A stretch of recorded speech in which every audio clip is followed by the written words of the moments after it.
Es directivo de FEDEAGRO. Vamos a estar hablando acerca de la actualidad en este sector y, por supuesto, de las proyecciones para este año 2025. Bienvenido.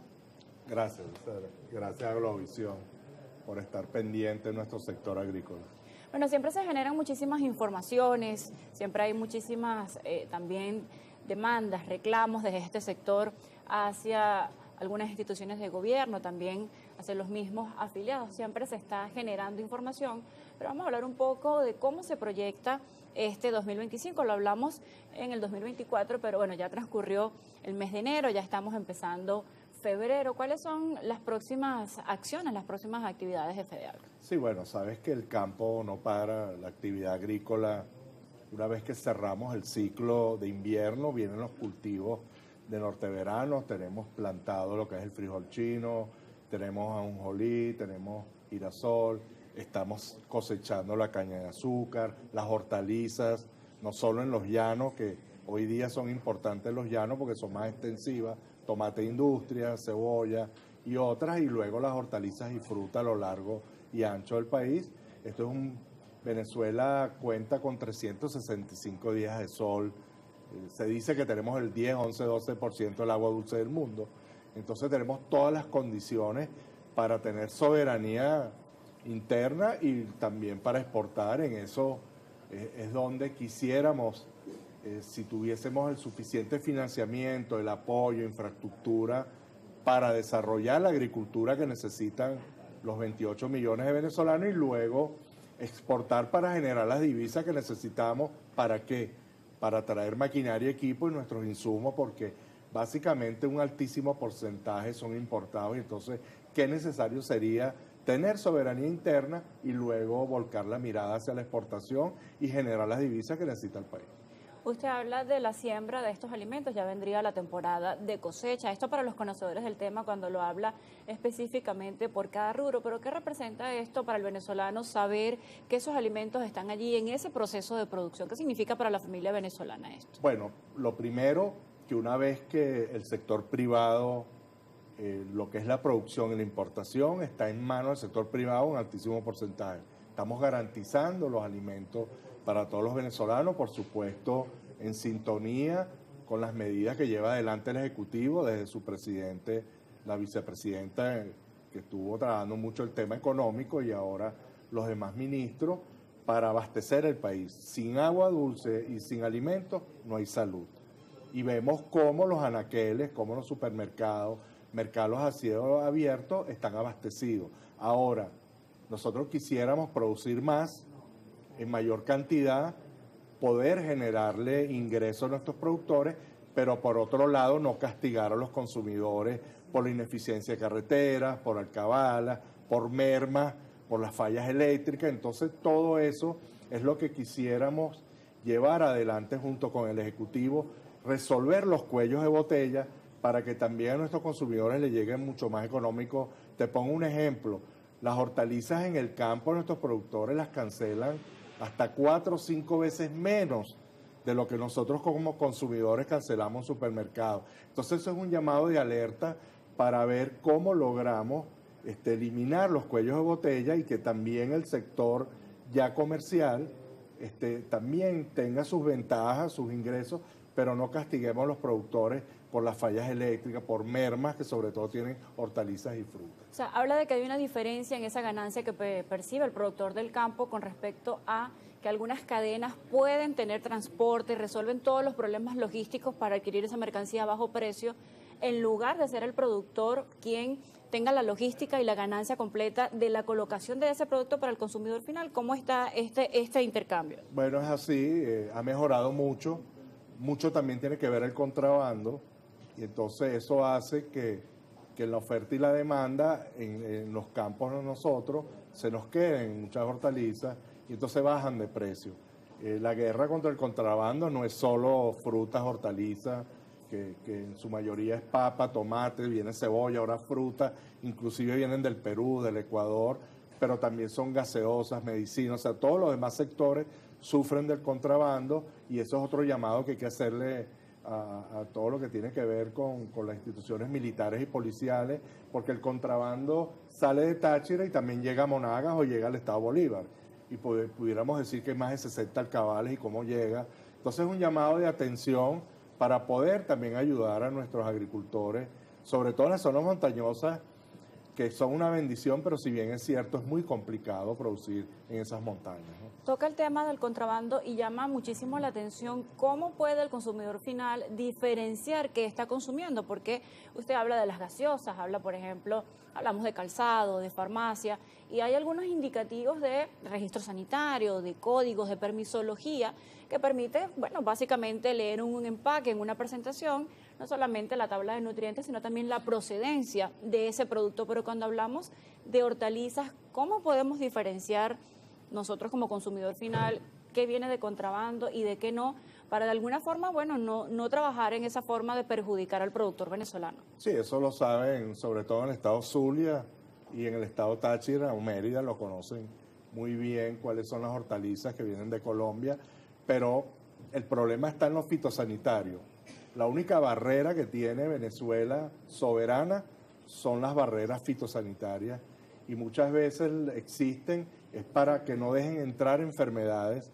Fíjate el contrabando de papa tan brutal que ha habido los últimos 4 años, te trajo una enfermedad que se llama la verruga negra, y eso contamina los campos venezolanos, y es lo que no queremos. Entonces, también desde el Ministerio de Agricultura, el INSAI, se ha hecho un trabajo.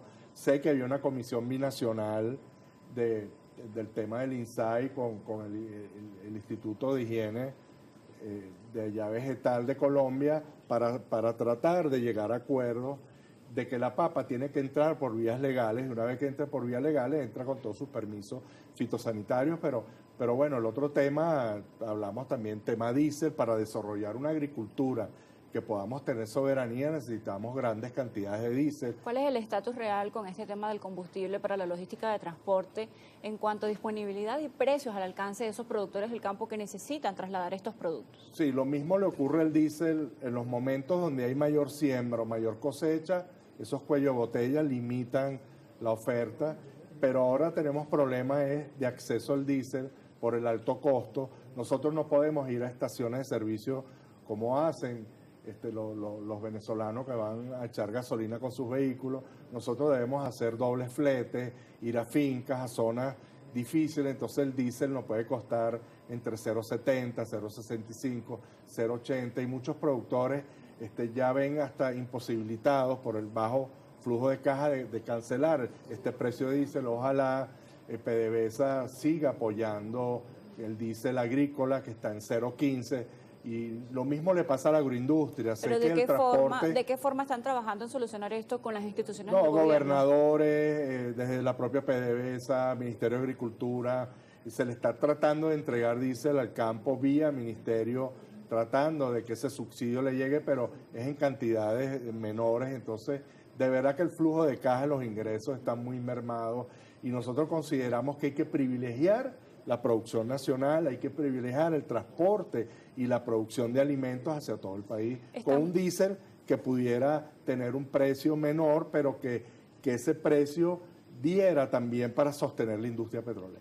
¿Mermados con proyección de mejorar en los próximos meses? Nosotros somos muy optimistas, los productores nos paramos todas las mañanas a trabajar. Si quisiéramos que los precios internacionales y este dólar, que muchas veces no se devalúa como el bolívar, porque ese diferencial cambiario afecta a los productores aquí en Venezuela, pero sí incentiva las importaciones, y eso es lo que no queremos, lo que no quiere el presidente. También él quiere revertir esa ecuación, mayor producción y menos importación, pero para eso hay que trabajar mucho, para eso hay que estar de la mano del Ejecutivo y todos los ministros del área, agricultura, industria, economía, comercio, para que de una vez por todas Venezuela sea una potencia agrícola, para poderle solucionar, digamos, todo lo que es la alimentación de los venezolanos, y una vez que podamos exportar, generarle divisas al país. Desde el Ejecutivo Nacional se han desprendido muchísimos anuncios que van en pro de lo que es la producción nacional en materia de alimentos, de industrias, de comercio, pero por lo general se conocen cifras diferentes en cuanto a las que anuncia el Ejecutivo Nacional con respecto a ese tema de soberanía alimentaria, de la producción de alimentos en el campo venezolano, y desde algunos gremios se maneja otra cifra. Vamos a actualizar cuál es el porcentaje de producción que hay desde FEDEAGRO en este momento. Estamos en soberanía alrededor de un 57%, vamos a ver el desempeño ahora del norteverano y luego el invierno, tuvimos un invierno bastante benévolo en 2024, pero estábamos en 20%. Lo que nosotros no queremos del gremio, nuestras asociaciones productores, es retroceder. Por eso son las reuniones con el Ejecutivo y con los ministros pertinentes para no retroceder. Si tuviésemos financiamiento por encima de los 1.500 millones de dólares, te aseguro que en 5 años tenemos soberanía y estamos exportando. Pero bueno, Venezuela se hizo chiquita económicamente. La banca, la cartera única agrícola, está erogando alrededor de unos 400 millones de dólares.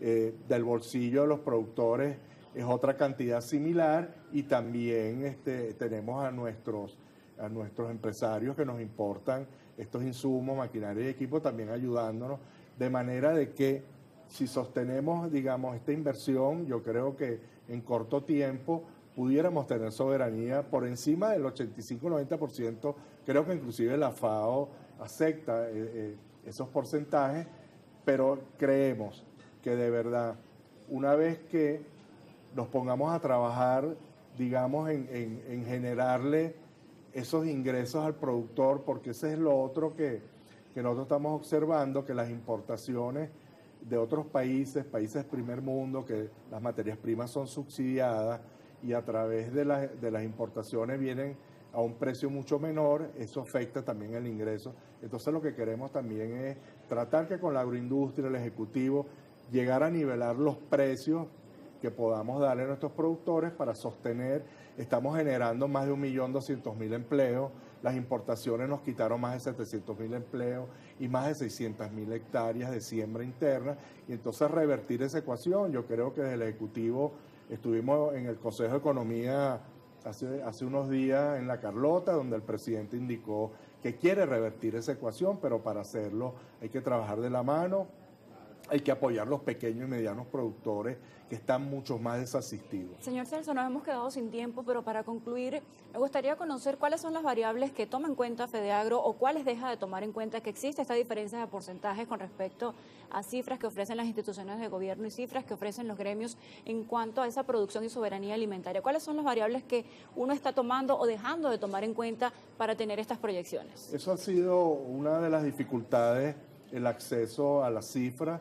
Pero FEDEAGRO está en muchos estados del país, nuestros directores, asociaciones, y recabar información nos cuesta muchísimo. Prácticamente tuvimos casi todo un trimestre recabando cifras, pero vemos cómo la agricultura no quiere retroceder, vemos cómo el café aumentó, y el otro aumento que hemos tenido es en productividad, más que en superficie de siembra.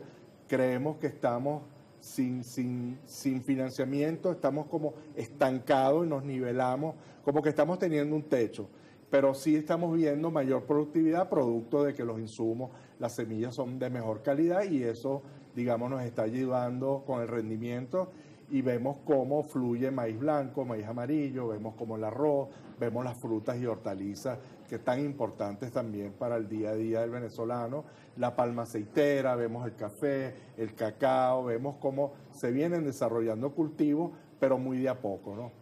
Hablo de una cifra importante de empleos, de fuentes de empleo que se generan desde el campo, pero muchas personas han migrado del campo hacia otras actividades productivas. ¿Estaría el campo preparado, ya para culminar, estaría el campo preparado para recibir de retorno a estas personas que originalmente eran productores agrarios? No, pero sí los hemos recibido, inclusive de la construcción.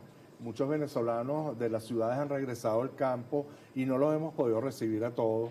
Sabes que hay mucho trabajo de destajo, entonces al no tener flujo de caja, muchos agricultores o ganaderos no pueden darle empleo, pero ahí vamos. Por eso la solicitud muchas veces de recursos para el campo venezolano, la agricultura, la ganadería y la piscicultura, que está tanto en boga. Entonces esa necesidad pudiéramos estar generando, yo creo que más de 3 millones de empleos, cosa que lo tenía el sector construcción hace una década atrás.